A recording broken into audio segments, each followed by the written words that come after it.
guiding someone who'd gotten lost on the lake, or assisting a couple of stalled fishermen.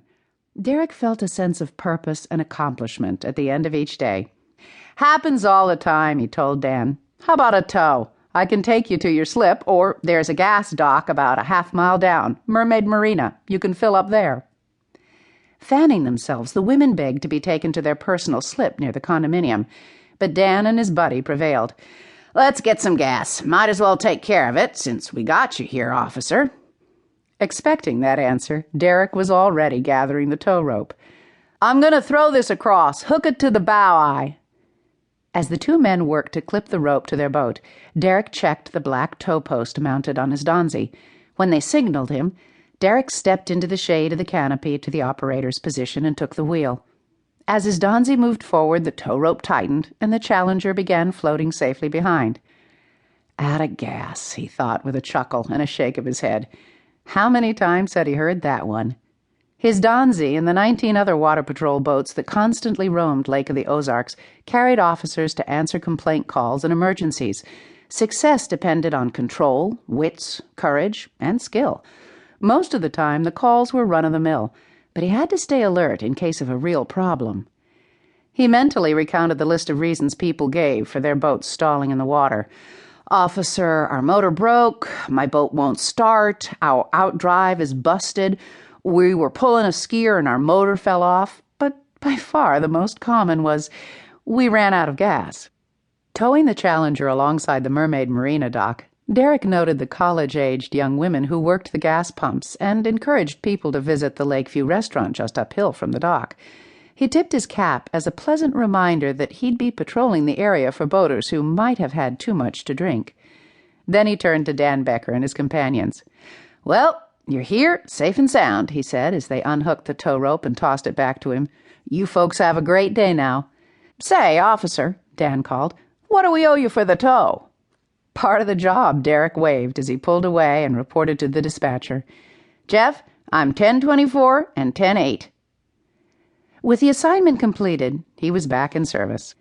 As Derek steered into open water again, a fellow officer radioed him, and they agreed to meet at the 15-mile mark to touch base. With overlapping shifts, the men often met on the water to discuss ongoing investigations and recent incidents. In the past 10 years, Derek figured he had seen just about everything. But the recent unusual drowning had him and the other officers puzzled. 5 days earlier, Derek had found a body floating in a tangle of fishing line near Deepwater Cove. So far, there were no clues as to the victim's identity, and no one had reported a missing person. Surveying the many boats on the lake as he passed them, Derek knew the unresolved incident was nagging at him. But without more information, there was nothing he could do. Dark hair flying, the 10-year-old pressed back hard on the pedals of her bicycle. Girl and bike skidded to a stop in the driveway of the gray wood-framed house, with its window boxes full of draping hot pink petunias. As the bike's front wheel rammed into the post that supported the mailbox, the child's mother gasped aloud. "Lydia, where is your helmet?"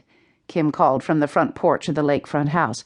"I told you never to ride your bike without a helmet. Go to your room and put it on this instant." "I'm done riding for the day," Lydia announced, dropping her bicycle in the driveway and flouncing toward the house. She wore a midriff revealing spaghetti-strap t-shirt, a pair of tight aqua shorts, and sparkly flip-flops. "I called Dad while you and Luke were at the doctor. He wants to talk to you." A chill of dread swirled through Kim's stomach. "Lydia, you're not supposed to talk to your father unless I'm in the room. That's a court order." "Court order, court order. I'm sick to death of court orders. Who cares, anyhow?" Lydia tried to step past her mother, but Kim blocked her way with an outstretched arm. "What?" the girl snapped. "Let me by. I need to call Tiffany." "Sit down here on the porch with me a minute," Kim ordered. Seeing the stubborn tilt to her daughter's chin, she added more softly, "Please?" "Mom, I need to find out what Tiffany's wearing to church tomorrow." Lydia, all skinny brown legs and lanky arms, dropped onto a wicker chair. "Her mom's going to let her wear shorts to church because it's already a week past Memorial Day, and everybody knows Memorial Day is the start of summer." "You're not wearing shorts to church," Kim declared. 2 years older and a grade ahead of Lydia in school, Tiffany